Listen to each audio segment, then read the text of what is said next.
We're recommencing the interview with Andi Ali following the lunch break. The time is 1:41 p.m. The same persons present at the start of the interview are still present.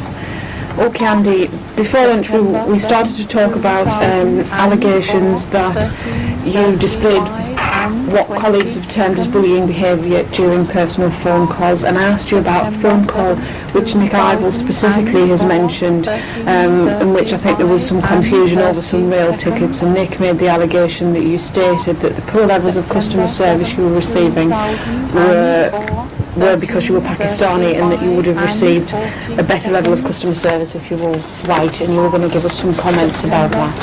Yeah, can I just say, Nick's recollection of anything of this subject is different to mine. My recollection was, I was at Preston train station buying some tickets, as I always do, because I was an NUS card holder, which allowed me a discount on tickets.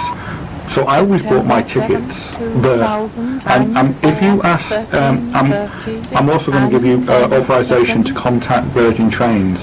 Okay. And give them any information you want to me, because they will confirm that all the tickets I bought was at Preston. Okay. I never ever any time rang up from the tax credit office to sort out tickets. Now, while I was buying tickets at Preston train station, Nick appeared virtually out of the blue and asked me what I was doing, and I said I was buying tickets because I got a discount because of my NUS card, and Nick asked me if I would be prepared to get him tickets because he was going somewhere, and I said no, I wasn't, and I said because he wanted me to use my discount, my NUS card, to get him tickets to Cambridge, I think it was. Okay. And I said no, I'm not prepared to do that, Nick. I mean, you know, I'm paying for my university course here, and this discount is for me. If you want to get an NUS discount, you enroll at the university. That is what the tickets. It was never conducted at work. It's never conducted over the telephone call. And can I point out one thing to you? That according to Nick, may I quote now? Yes, certainly. Just let me find it.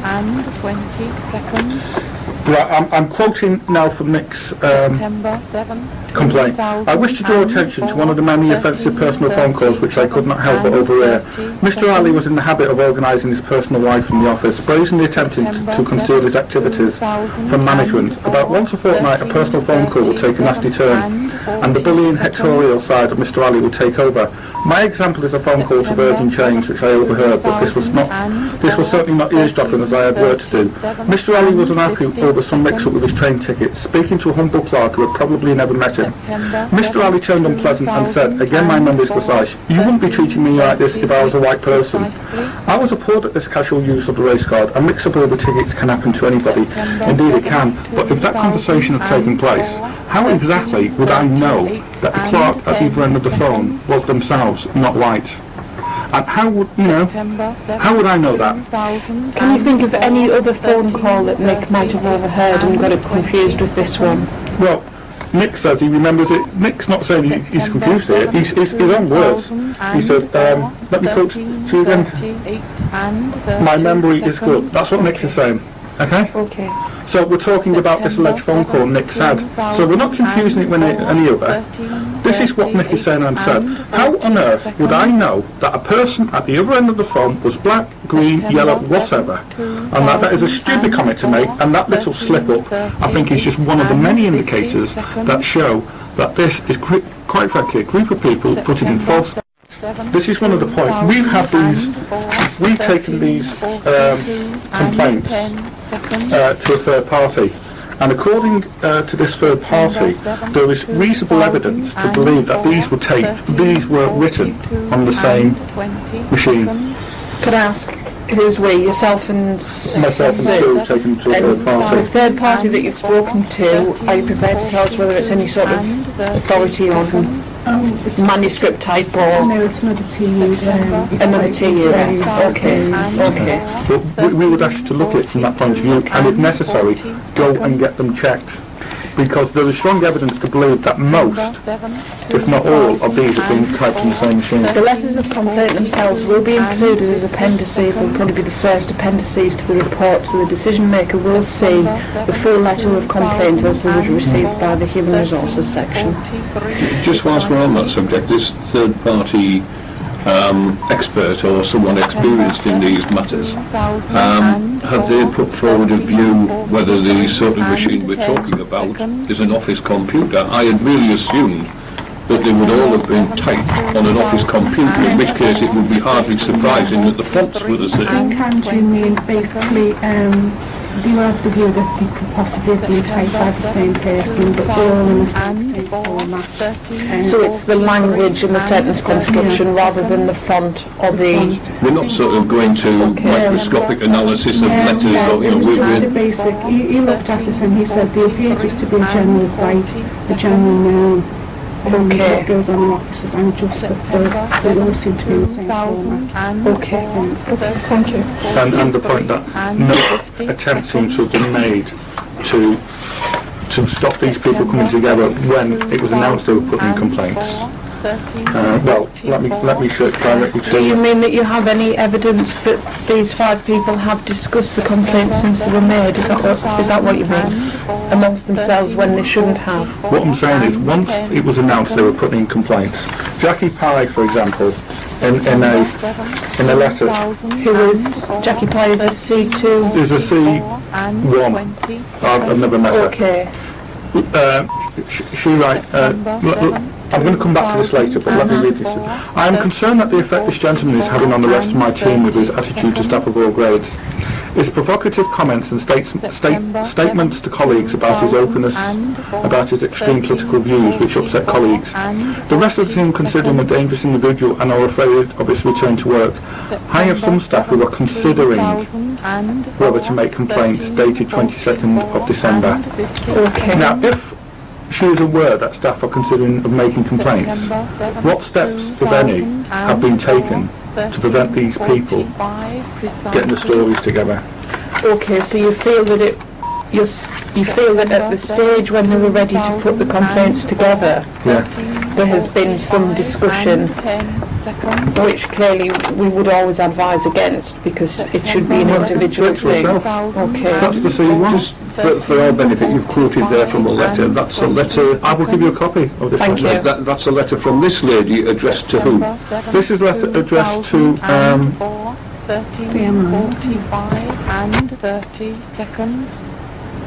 Right, it was the BMI report going to the nurse. I mean, what's the heading on the letter? It must be addressed to someone. It's a memo.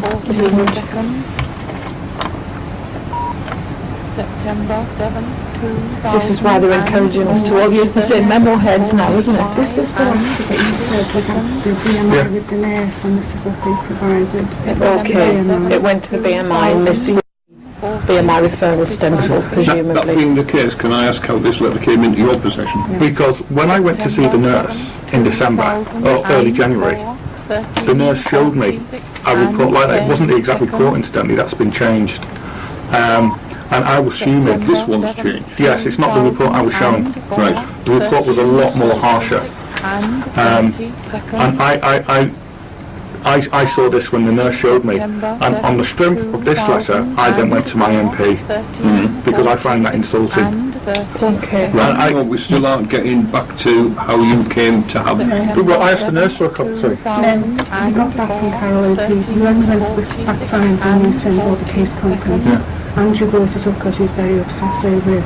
And Carol supplied us with a copy of that later on, not at that time, about 3 So months this down the line. purports to be a copy of the submission that should have been in your BMI papers, but you are firmly of the opinion that this is a somewhat Modified amended version. Exactly. Right. Okay. And I asked the nurse, when I first saw the original one, I asked the nurse for a copy there and then, but she said she wasn't allowed to give me reports there and then, they had to go later. So we asked later on that. Right.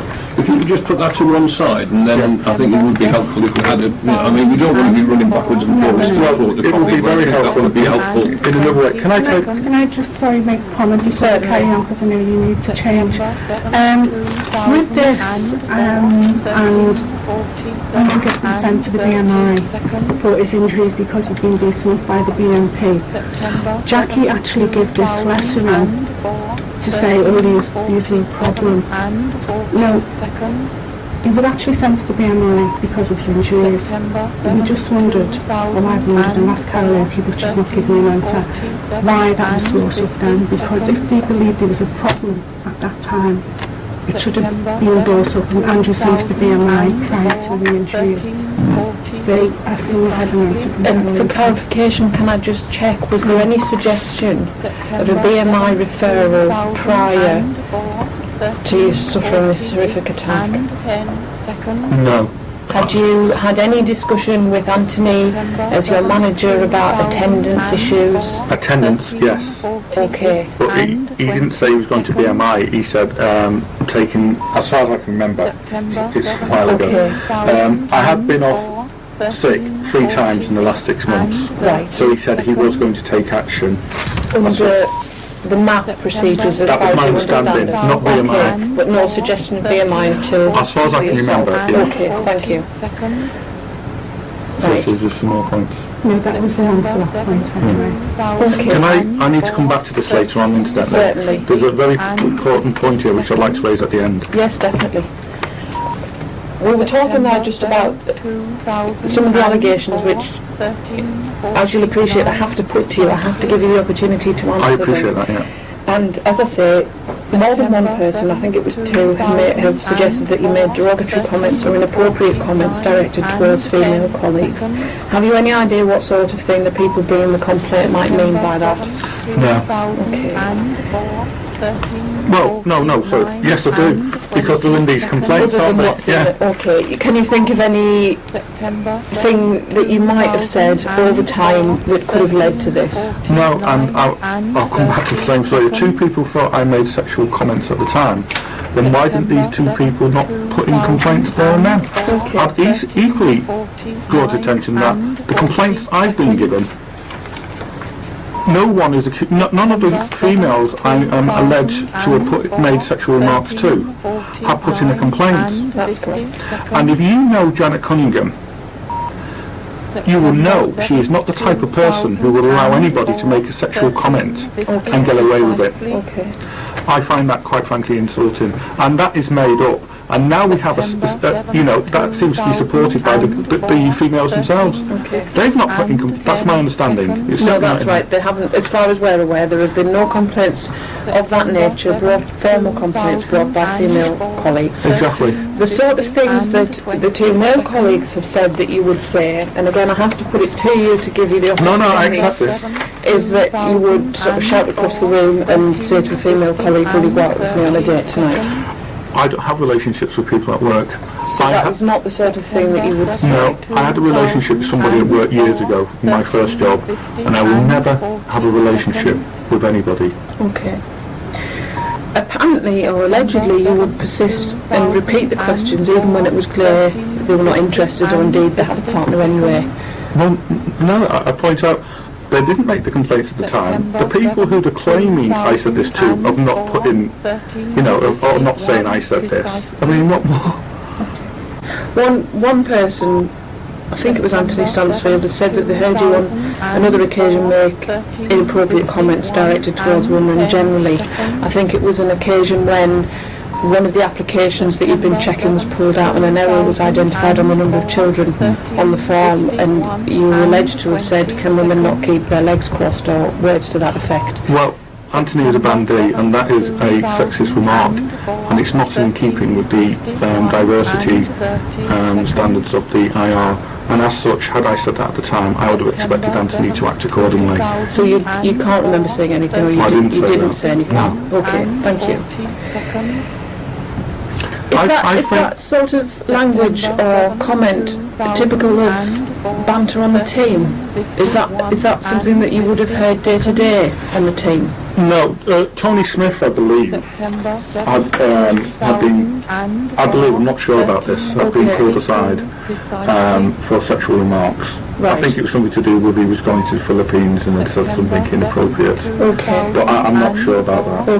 Okay, thanks very much. You mentioned there, and John has pointed out to you, that there are two specific complaints where they've mentioned this, asking people either in jest or in seriousness for dates, irrespective of whether those people were in long-term relationships or weren't. We've also spoken to people who are supposed to be witnesses to these comments. And other people have said that this happened, and didn't happen once in a blue moon, happened on a very frequent basis. Are they all mistaken as well, Andy? Certainly. Right. Not mistaken. That's the question. No, let me answer. Not mistaken. Lying would be a better word.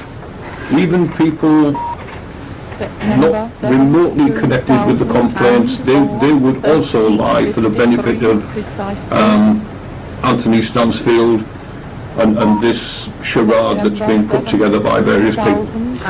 Exactly. Why not? I mean, we only know, we don't know the full links between these people and Anthony Stansfield, apart from presumably what they've told you.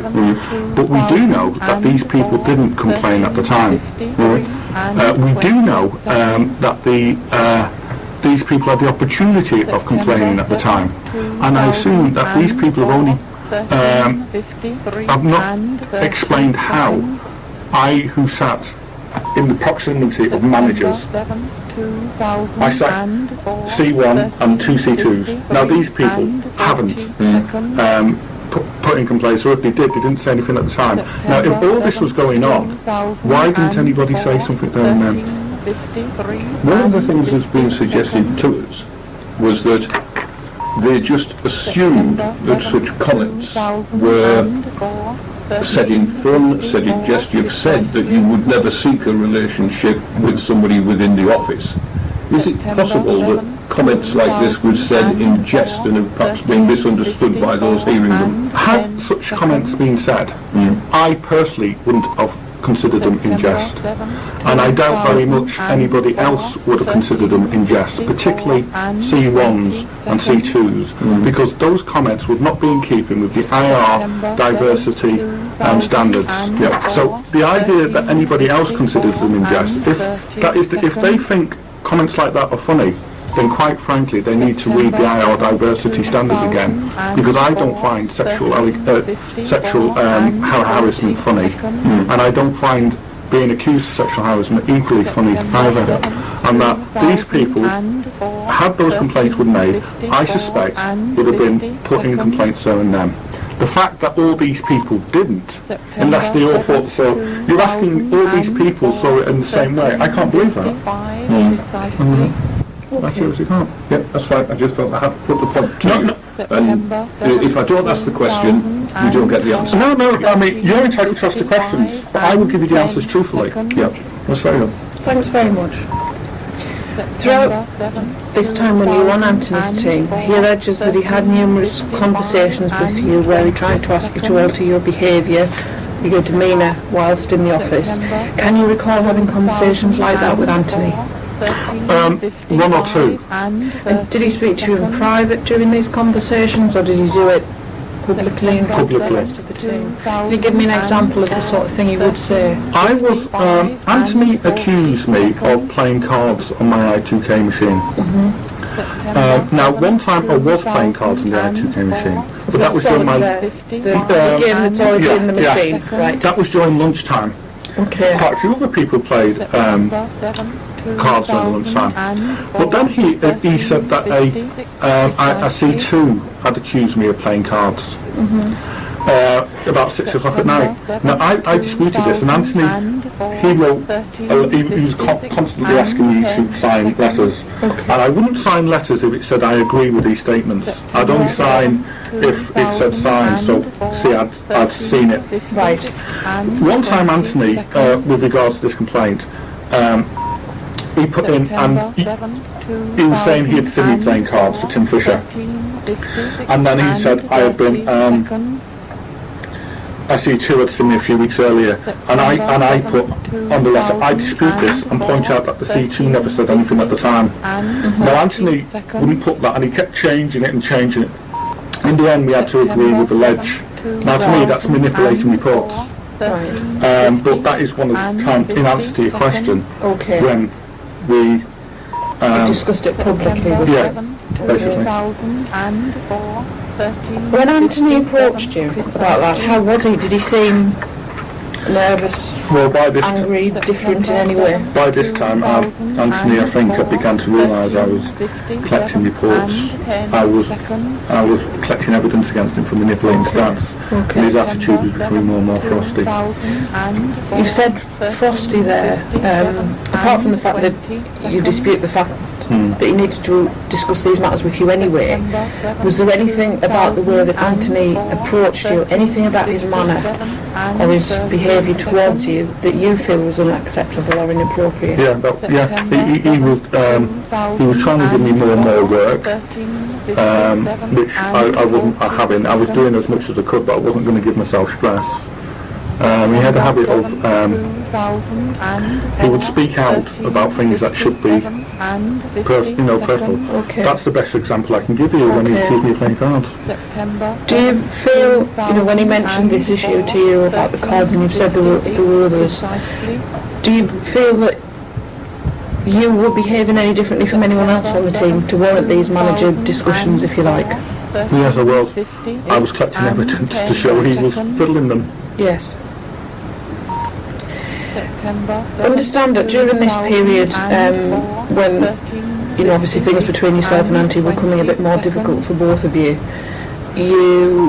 there's a suggestion that you said you were going to make a formal complaint, and that on one occasion you emailed Tony Smith, and I think this was the incident you mentioned as well earlier about the making fists, and you said that you intended to make a formal complaint. Can you remember what happened then? Because the allegation is that you threatened to make formal complaints against Anthony and colleagues that never materialised. Well, that's Anthony's interpretation. Okay. Tony Smith, I sent an email to him and copied it in to the C2.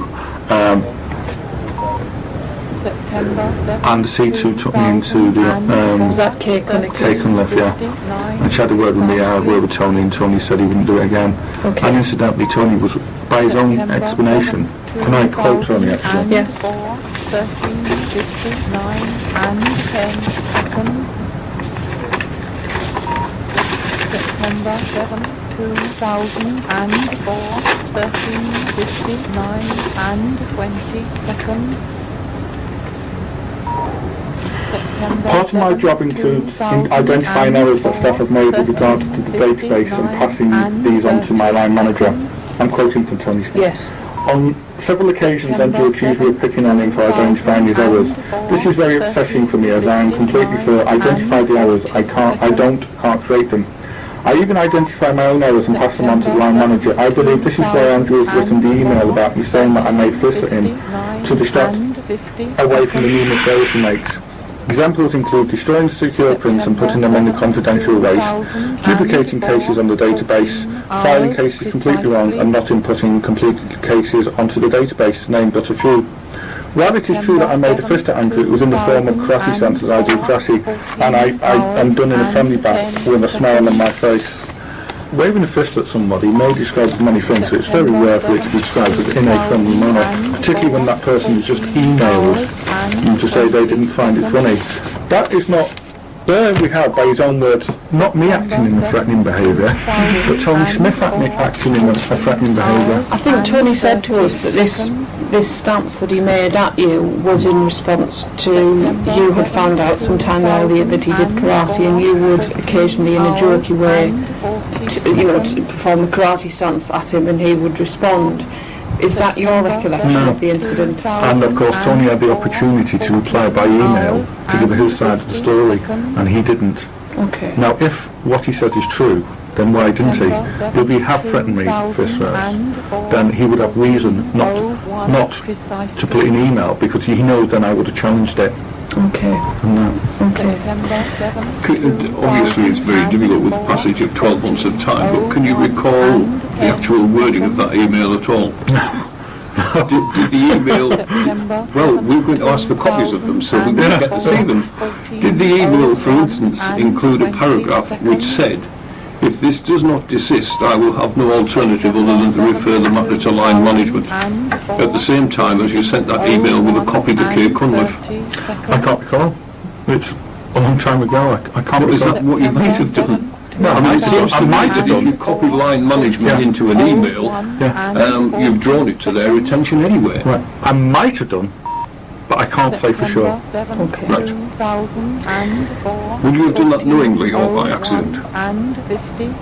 If you send an email to someone, and at the end of the day I'm not quite sure what the system is for retaining emails within the revenue, but we may have an opportunity to access that email. If you have said in that email, "I am wanting to make a complaint," and if you do not desist from this, I will refer the matter to line management, it seems quite strange to me that at the same time as you did that, you would copy line management into that self-same email.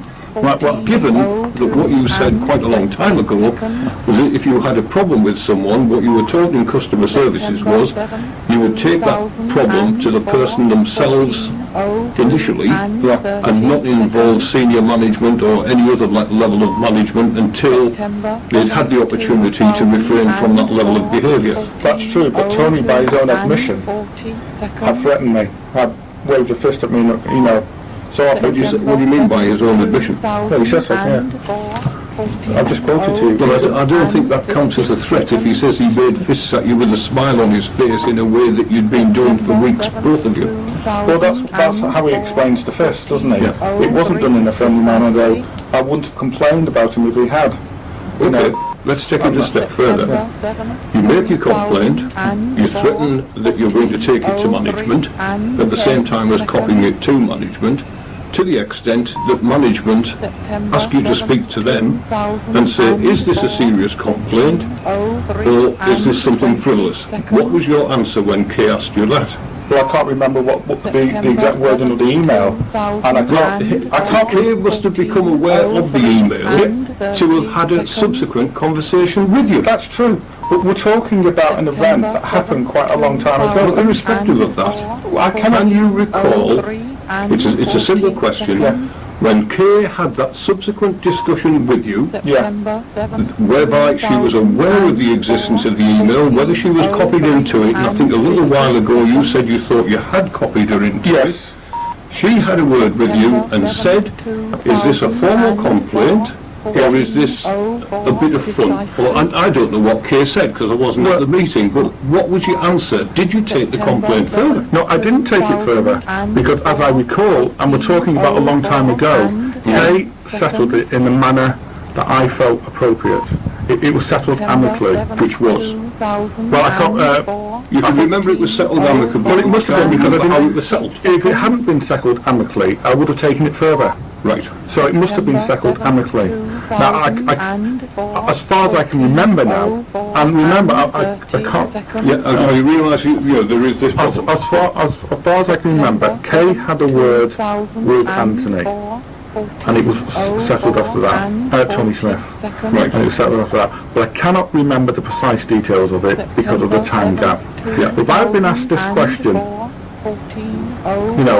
within a week of that, I would have been able to remember. Yeah. Okay. Right, okay. Because several times we've said that if people had problems with this, they should have complained. This is one instance where you did complain, and irrespective, you can't remember what the discussion was between you and Kay, but that complaint was taken no further. Yeah, because You were satisfied with the I outcome. was obviously satisfied with the outcome. If I hadn't been, it would have gone further. Okay.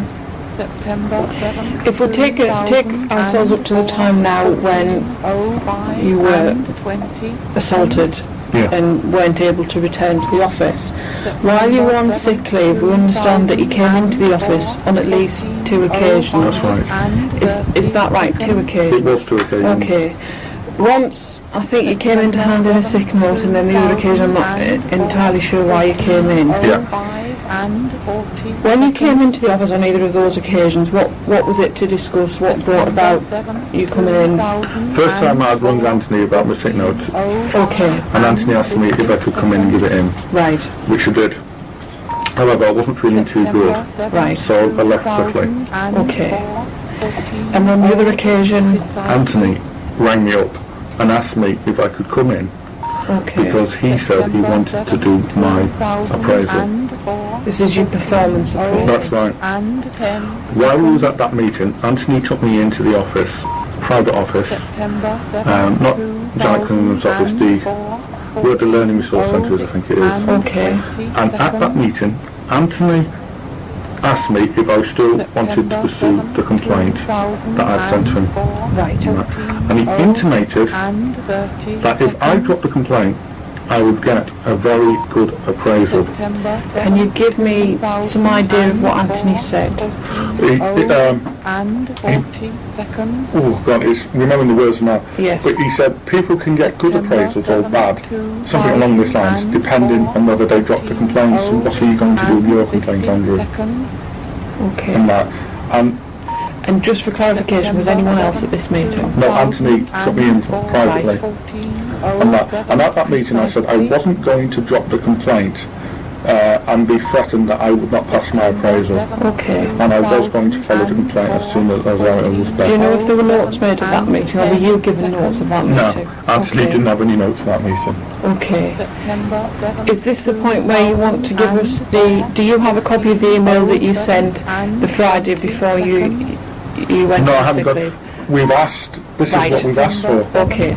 And what I believe, one of the reasons they broke the law and not giving me a yet is because of this email. Okay.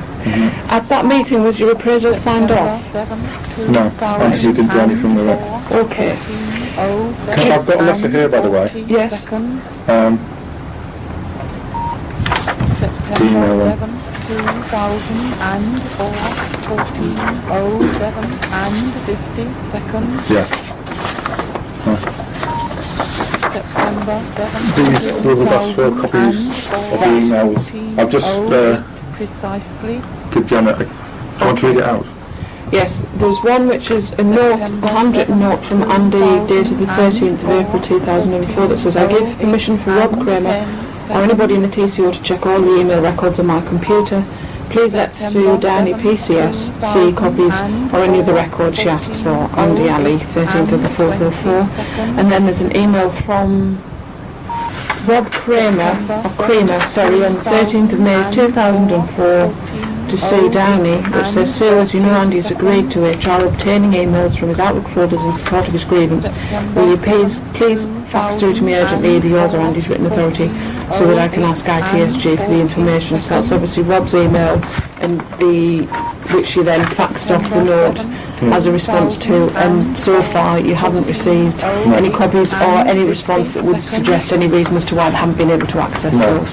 Okay, thanks very much. It's interesting that request the email was sent before I got these complaints. Okay. And that I've only got these complaints in the last 2 months. And When Douglas... when Douglas sent me them. That would be the route. Once the case manager is appointed, that is the point that he would write to you and formally notify you that the complaints have been lodged. But I appreciate in this case there's been some 5 to 6 months delay between the complaints being lodged and you seeing the copies of those. But the point I'm making is, well, I got these actually 19th of July, these complaints. Thank you. 19th of July, these complaints. Now that, where I'm asking for my email, Yes. was sent before I saw the complaints and knew the exact nature of the complaints. Okay. And that, so it's further evidence in my view that, I sent an email. Thank you. During either of those 2 occasions when you visited the office and you've explained to us what happened from your perspective at the performance appraisal discussion with Anthony, apart from that, did anything happen between the 2 of you which could be seen as inappropriate or which could be deemed as inappropriate? He threatened that he suggested if I dropped the complaint, Yes. I would get a very good appraisal. Now that to me is inappropriate. Apart from that, is there anything about the behaviour or the interaction that the 2 of you had that could be seen by anyone as inappropriate? Well, no, because there was nobody else there. We were in the private office. When you were back in the main office, can you remember? When we came out, I just went. Okay. I mean, I was absolutely disgusted. Okay. So if I get Anthony, this right, this is the second occasion when you came in At Anthony's invitation. with the purpose of doing My appraisal. right. So you came in at Anthony's invitation. Yeah. September 7, What came to the section where Anthony was sat? Yeah. And how long after you'd arrived did Anthony take you away to a separate room? It was almost straight away. You straight away he took you to a different room where you where carried on a conversation which on this occasion couldn't have been, this wasn't the canteen, this was a private specific, a room similar to this one where you would have a private conversation. Exactly. And at the conclusion of that meeting, you left the building. I left the building. Did that conversation become heated in any way? Not heated. Well, Well, what you've suggested... well, if you let me finish. You keep asking me a question, let me finish. Not heated in the fact we were shouting, but heated in the fact that I didn't like the insinuation that if I dropped a complaint I would get a very good appraisal, and if I didn't. Yeah. Would anyone outside the room have been aware that things had got a bit heated or heard the reaction? Well, if Anthony had suggested to them beforehand, been out. What I'm trying to get at, Andy, is there anybody, there are obviously no witnesses in the room to this conversation. Is there anyone outside of the room who might have been located close enough to have heard your response to Anthony who could support your version of what... If they'd been listening at the door, they could have been, but the voices certainly weren't raised loud enough for them to have just overheard as somebody... well, I don't believe in shouting when you disagree with someone. I was angry, there was firmness in my voice. I was angry that he was, Okay, blackmailing, basically. okay. Anthony has said that on one occasion, and in my own mind I'm not sure if it was the first or the second time that you came into the office, but he alleges that you pulled your chair up very close to him and were quite confrontational in your manner towards him. And this was out on the section, and I believe you might have been discussing seating arrangements for when you returned to work or something along those lines. Does that ring any bells? Well, I would imagine that's the first time, because it's certainly, Okay. the second time we wasn't sat, the first time we were sat together. Okay. But no, September 7, he pulled me over and he just wanted my signal, basically, and that's all it was. We did speak on the phone between the first meeting and the second meeting, and I will ask you if you can get phone records from Anthony's phone, or Anthony's area, to my phone, because it will support that there was one or two phone calls. Okay. But you can't... On another matter, I think managers are supposed to keep in touch with the staff whilst they're on sick leave anyway, aren't they? I'm not I think disputing that's that. standard practice. But when he was on the phone call, he again asked if I was going to drop the complaint, and I said I wasn't. But you can't remember any incident where you pulled your chair up to Anthony, and I don't mean just so you were close to him to talk, I mean in a more confrontational, threatening, intimidating way. Well, no, Anthony never said anything at the time. Okay. He could have said something there and then. I mean, did he write an email at the time afterwards? I mean, this allegation he makes seems to be put in January. Okay. Can I go on to the date of this? It was after that meeting. This meeting was, I think, the 14th of December. It's after... This meeting you had with Anthony where he asked if you were going to drop the complaint. And I would get a good appraisal. Right. Intimated I would get a good appraisal. This was December. I think it was around the 14th of December. Okay. It was after that these complaints start coming in. Okay. It's precisely after that these complaints coming in. After your second visit to the office. Well, yeah, I mean, At that we've got the point, date at ourselves. that point, Andy, were there discussions between yourself and Anthony about your return to work? I think we discussed it. He wanted to know when I was coming back. Okay, so Anthony was asking you when you were likely to return in terms Oh, yeah. because we understand there was some changes around on the team. He was sorting out seating plans and things like that. Well, if there was, I didn't know about it, but I had been off for about 2 months then. During the period of time after you first went on sick leave following this assault, had you either in the period leading up to that or shortly thereafter asked for a transfer from the section that you were on? As far as I can remember, I had, yes. Okay. Can you remember the juxtaposition of that compared with the other events that we're talking about? Well, yes, I mean, I was collecting stats on Anthony. And that's not quite the same thing as making a formal request to personnel section for a transfer. No, but if... once Did you make such a request?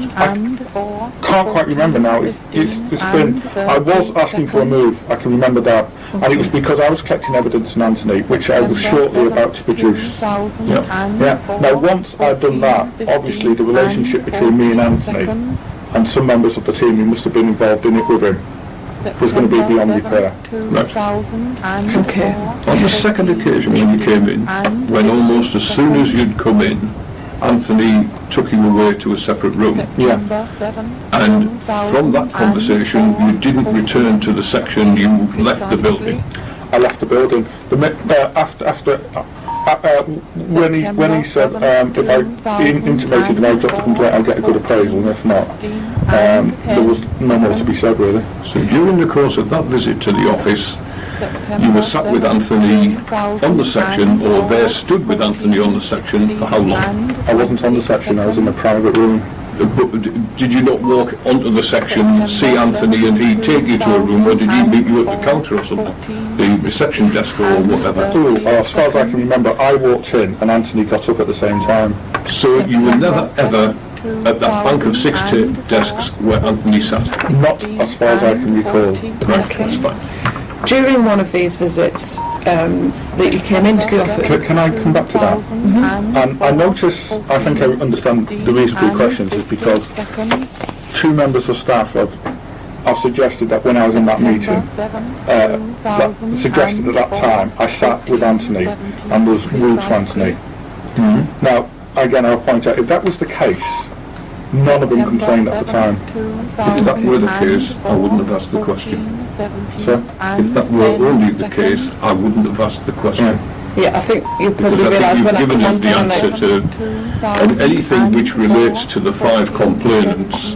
I think you've said on more than one occasion that they would say that. So, were that the case, I wouldn't have asked the question I've just asked you. During the course of that visit to the office, did you make a telephone call to anyone? September 7, 2004. not as far as I can recall. Right, Can you okay. remember during one of your visits into the office making a telephone call to Scott Turner in the Human Resources to Yes. chase up your transfer request? Yes. Was that the first or the second visit? Now you say about the transfer, now you said about Scott Turner, I can remember about the transfer. It struck my memory. Okay, so can you remember whether that was the first or the second visit to the office? It must have been the first because Scott said I wasn't supposed to be in the office without Anthony getting the okay from somebody because I was off sick. Right, okay then. So that was the first time. As far as I can recall, yeah. Okay. So the second time you came into the office again. The second time I came into the office because Anthony rang me up and asked me to come in because he said I was doing an appraisal. Okay. Can you remember the telephone call? And can you remember what happened from your point of view? Where were you when you made the telephone call? How did it progress? Who else was there who might have witnessed the telephone call? No, but I can remember speaking to Scott Okay. because Scott said I shouldn't have been in the building. That's why I remember it now. Well, what we've been told is that you came into the office, phoned Scott, and I think he was unavailable, so he phoned you back. You were sat at Anthony's desk, because it was Anthony's number that you left with the HR team. And when Scott phoned you back, you discussed the transfer request with him and gave some details as to your concerns that you felt perhaps Anthony was holding it up and had other reasons, and that this conversation was conducted publicly in front of Anthony and other members of the team that were still present. I think it was about 4:15 or something. Can you remember that? No, I can't. And equally, just because it... September 7, 2000.